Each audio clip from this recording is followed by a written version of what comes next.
What's up, nigga?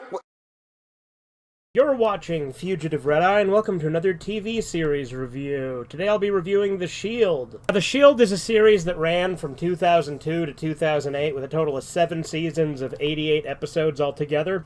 It's a show that when you look it up, it always says that it's viewed as one of the best shows of all time, but you don't really hear a whole lot of people talk about it anymore or put it on those lists anymore. And it's a damn shame.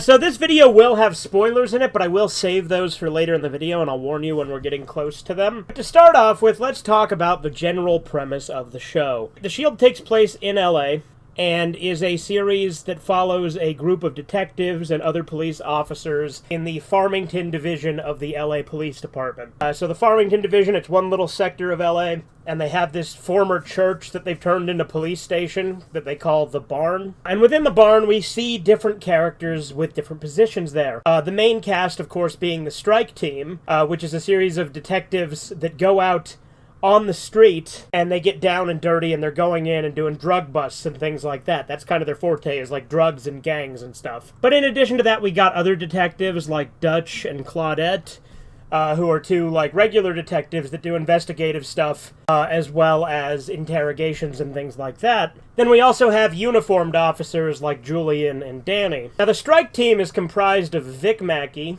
He's the leader of the Strike Team, and the main character, played by Michael Chiklis. And then there's Shane Vendrell, played by Walton Goggins. Curtis Lemansky, or Lemonhead, as he's called.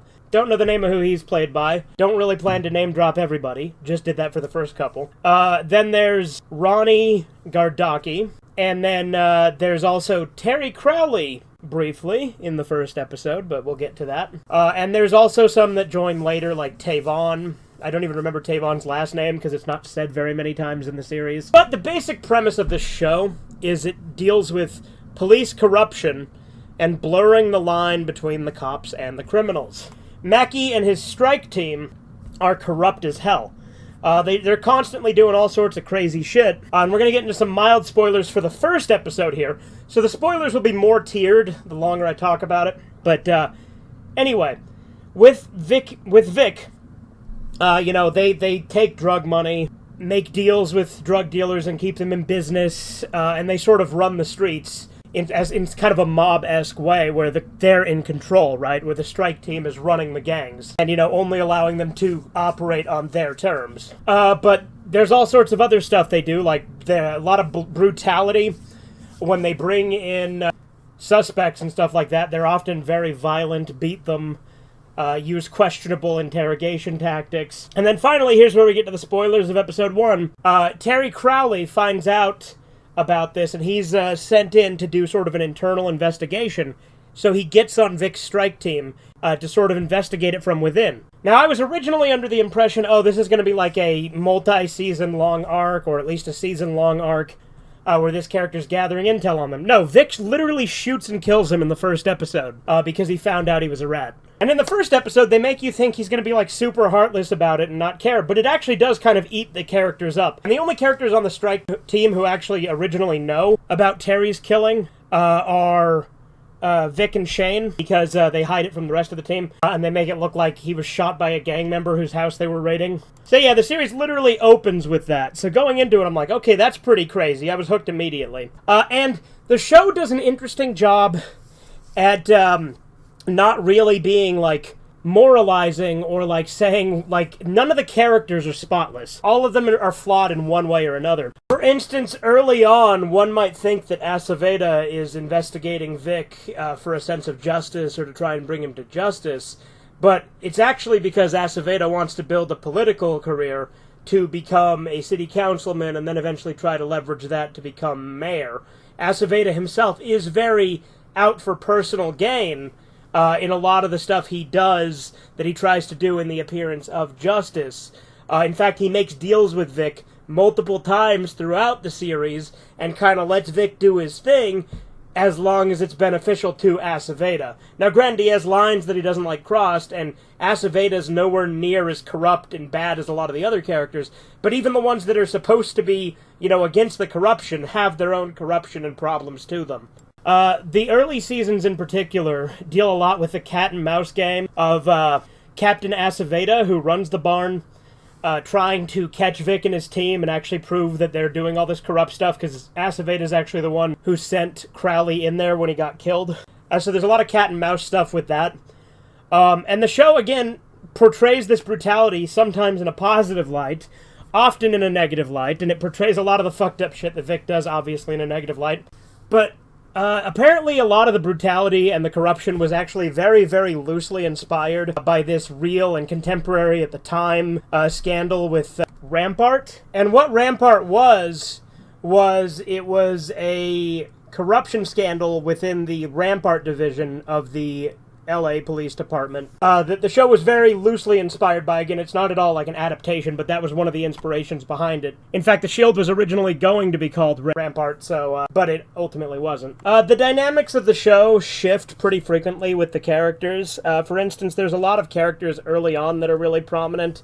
They get kind of sidelined later, and then there's some that really rise to prominence later. For instance, Claudette is just kind of is just Dutch's partner early on, but then later, and again, mild spoiler here, she does become captain of the barn later on after Aceveda becomes a city councilman. And there's also, before Claudette becomes captain, there was actually another captain named Rawlings, who eventually left after a season or two. And then there was also Billings, who's this lazy, half-assed detective who became captain briefly before Claudette finally did. But characters like Julian, for instance, is really prominent in like the first 2 or 3 seasons, but then basically just becomes kind of a side character later on. Like, he's there, he's prominent in the show a lot, but they don't really focus like in-depth stories on him after the first couple of seasons, which is a shame because Julian's actually a really interesting character, and we'll get into him a little bit more. Apparently, Michael Jace, the guy who played Julian, shot and killed his wife and is in prison now because of that.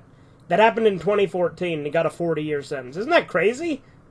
But characters like Dutch rise to prominence and stay there the whole time, and obviously Mackie and Shane are at the top the whole time. Like, Vic and Shane are, like, obviously, like, the 2 most prominent characters. Claudette is kind of a side character early on in, like, the first season, but then when she becomes captain, she's a lot more prominent. She kind of picks up that cat and mouse game that Aceveda had going with Vic and trying to catch him and like prove that he's corrupt and stuff. But let's talk a little bit about the show itself. So first off, a show like this, and I know this is a cliche as hell statement to say, but a show like this would absolutely never be made today. And not because of the amount of slurs there are in it, which there are a lot of slurs in this show.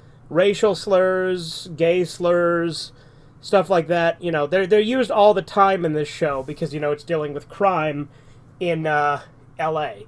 So it was in the 2000s, so obviously there's quite a lot of that, which, you know, already I think that would be less likely to be in a show now, because everybody's a fucking pussy now and gets their panties in a bunch over fucking words like a fucking little bitch.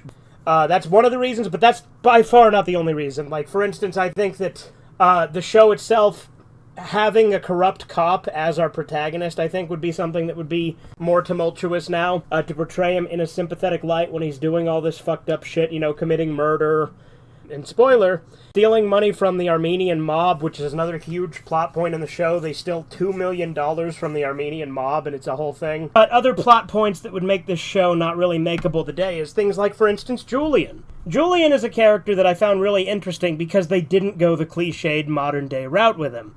Julian himself is a hardcore Christian, but he's also gay, which, you know, I was worried they were just going to go down the route of, oh, he's actually gay, he's going to denounce his Christianity, and they're going to just have him be like, no, the real you is gay, accept it. And there are characters that try to push him down that road, and he has struggles early on with that. But something that I like about the character is he goes through conversion therapy, which there's no way in hell they'd ever do that as a plot point now. But he goes through conversion therapy, he gets married, and he has a stepson. And I like to think he actually has a kid with his wife, too, because he tries. But then they don't really ever show his home life again after that, after the night he aggressively has sex with his wife. But there's also a scene where this drag queen, like, tries to spread HIV to his partner, Danny. Like, his police partner, Danny, not, like, gay partner. Danny's a chick, by the way, anyway. But after this fucking drag queen tries to give her AIDS by, like, biting her and shit like that, and getting blood on her, Julian and a couple other cops beat the fuck out of this guy by throwing him in a blanket, and he's like, this is the reason why people hate faggots. And that was pretty cool. I'm like, okay, I'm curious what they do with this character, and then they have him get fucking conversion therapy and stuff, and I'm like, okay, this is kind of interesting. Like, it's not the kind of character writing you would see nowadays. But then they just kind of stop telling his story, and he just kind of gets pushed in the background as one of the uniform officers, and, spoiler, he does eventually join the strike team. But even when he's a part of the strike team, he's actually a lot less prominent. Like, I mean, like, not prominent isn't, like, he has screen time, he's there on the screen in the cases, but he doesn't do a whole hell of a lot. But another plot point that would absolutely not get this show made is there's a running plot line that they do have about vaccines causing autism, because Mackie has 2 autistic kids, and he struggles with raising them.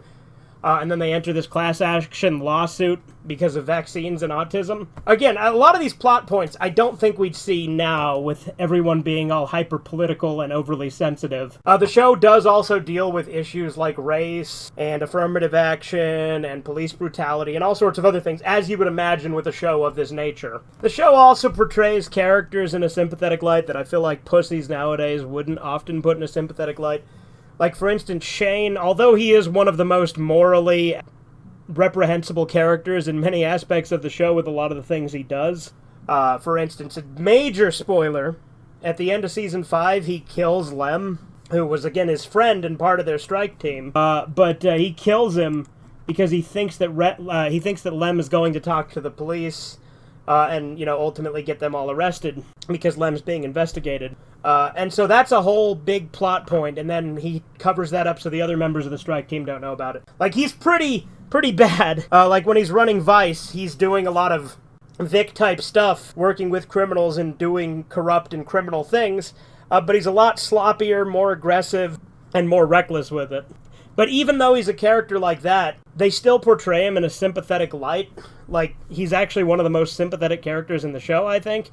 Which is also interesting because he's also, like, pro-Confederacy and kind of racist. Which I think it's really good that the show actually portrays him in a sympathetic light. Shane's one of my favorite characters. I really like Shane. He's a really good character. And at the end of the day, the thing he cares the most about is his family. When I talk a little bit about the final season, I'll talk more about Shane. But overall, I just like that the show itself doesn't sugarcoat things, because it's dealing with crime and police and things like that. And a lot of shows now, I would feel like, would sugarcoat some of the things to deal with specific types of crime and not others. But the thing about The Shield is it's fucked up. Like, there's a lot of, like, sex crime and crimes against children and things like that that get investigated and get dealt with within the show. Child porn rings happen in the show multiple times that they bring down. Like, it's crazy just how they don't sugarcoat any of that. And that's another thing that's admirable about the show, is it deals with a lot of these really gritty, horrific things that are out there. The actual plot structure of the show is, there's the main plot line for each season, and the characters, it kind of starts to downward spiral for the characters more and more as it goes on, as things start to fall apart. Robbing the Armenian money train was one big thing with it. And again, we're already well into spoiler territory at this point. But, Shane killing Lem, and then Vic and Ronnie trying to kill Shane later on because of that. Then them dealing with corrupt politicians and trying to bring them down and working with ICE and stuff like that to try and take down cartel members that are running these corrupt politicians. Vic's marriage falling apart, his wife divorcing him, and growing increasingly distant, his autistic kids, his inability to be there for his family. That's one thing Shane has on Vic, is Shane has a way better relationship with his family. And that's one thing that's really tragic about Shane. I'll just talk about this now. The culmination of Shane's arc in Season 7 is he ends up killing himself and his wife and son, and his wife was pregnant with their second kid at the time. Because, again, he's been on the run at this point. He tried to kill Ronnie and Vic after they tried to kill him, and it's just this back and forth with that, and then he's on the run, and then his wife gets injured and kills a woman while they're on the run. And then basically he just decides he can't live this life anymore, and he takes himself and his family out, and it's really sad. And a lot of characters have, like, tragic culminations of their arcs as well. Again, Lem died in Season 5 with Shane dropping a grenade in his lap. Ronnie gets betrayed by Vic at the end because Vic thinks that Corinne's going to, like, be arrested and taken in and, fuck over his family by the police because of his deeds. Little did he know that Corinne was actually working with the police to try and bring him down, but basically Vic gets a deal with ICE to get immunity for everything he confesses to. in exchange for him bringing in this big bust and taking down a cartel guy. And he wanted to initially get the same immunity for Ronnie, but they couldn't do it in the time frame. And, you know, him getting his own immunity, he had to confess everything, which also implicated Ronnie. And so there's this whole big, you know, thing of him confessing to all the murders he's committed, all the money he's stolen, all the drugs he's helped peddle, things like that. And then at the end, Ronnie gets fucked over and sent to prison, thinking that Vic also got him immunity. It's a really sad betrayal with the way that goes. But then Vic, his family gets put into witness protection. His whole team's gone at this point now. And now Vic is stuck to a desk at ICE because they don't want him anywhere near the street with all the shit he's admitted to now. Again, it's a very tragic way that the show ends, but it's great. Another character I really liked in this show was Dutch. Dutch was really funny, constantly coming up with crazy, kooky conspiracy theories for the perps that he was interrogating. And he was usually right, which I thought was great. Dutch, overall, is one of my favorite characters. He's probably third. Originally, he was second. One of the episodes that, like, really got me to like Dutch was Season 2, Episode 7, where he's interrogating this fat guy and just constantly insulting him, being like, you know, when was the last time you saw your penis? And, like, just insulting the guy to get a confession out of him for a murder.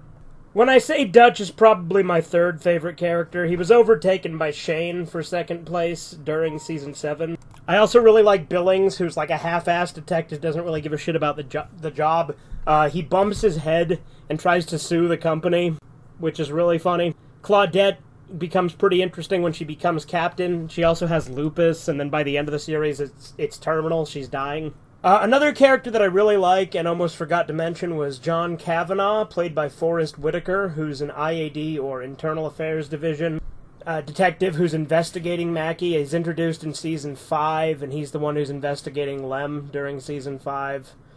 He's played by Forrest Whitaker, who I always think looks crazy, even when he's playing a character that's not crazy, although I would say Kavanaugh is a little crazy.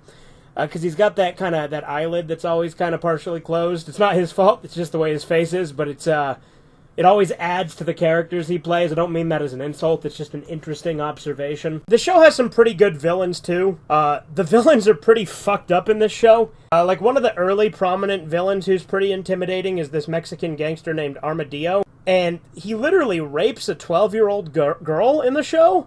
And I was like, damn, this show's fucking dark. Like, he was one of the early prominent villains, and he's got a really fucked up, like, way about him. I feel like Antoine Mitchell is probably the most iconic villain of the show, played by Anthony Anderson, you know, the black guy from Kangaroo Jack. Antoine Mitchell is in the show for a couple of different seasons.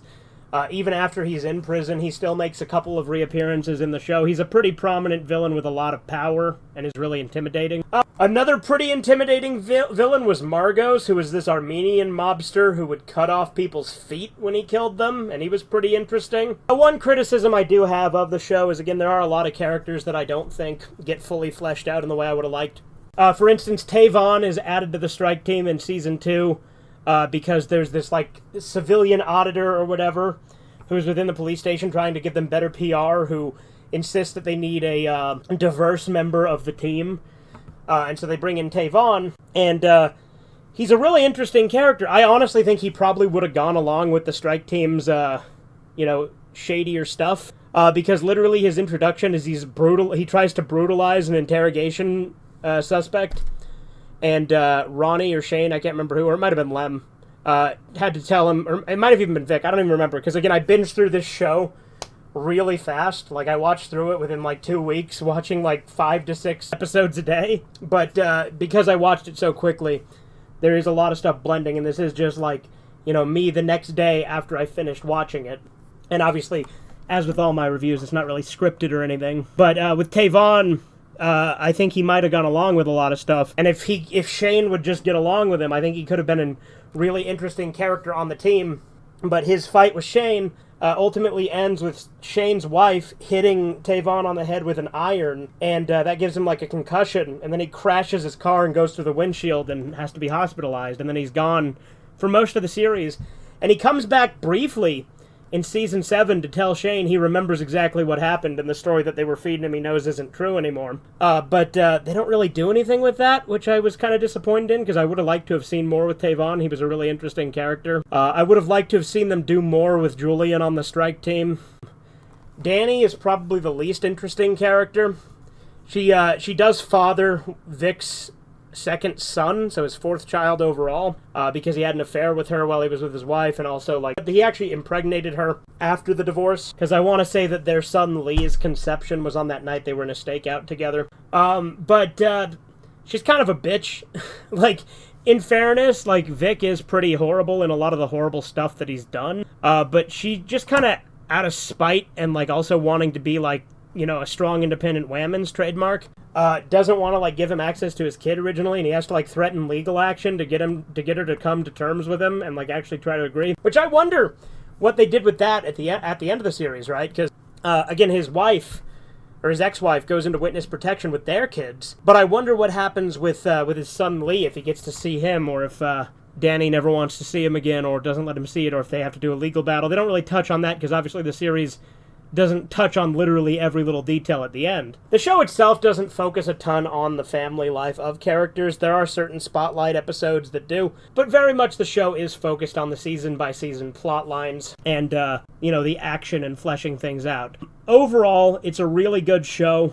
It's got a lot of cool drama in it. It's got a lot of interesting and unique characters and writing that you wouldn't see in a show these days. And overall, I really enjoyed watching it. It's been a while since I've binged something like this, so it was fun to do that again. That's why I haven't been live as much and why I haven't done as many videos, because The Shield has been consuming a lot of my time, and for that, I apologize. But hey, that's just the way the cookie crumbles. I liked this show a lot. I think I'd put it in the same tier as Breaking Bad and Sopranos as far as dramas go for me. So if you haven't seen it, definitely check it out. It's really good. You take forever to say nothing. What are you doing? Subscribe to Fugitive Red Eye.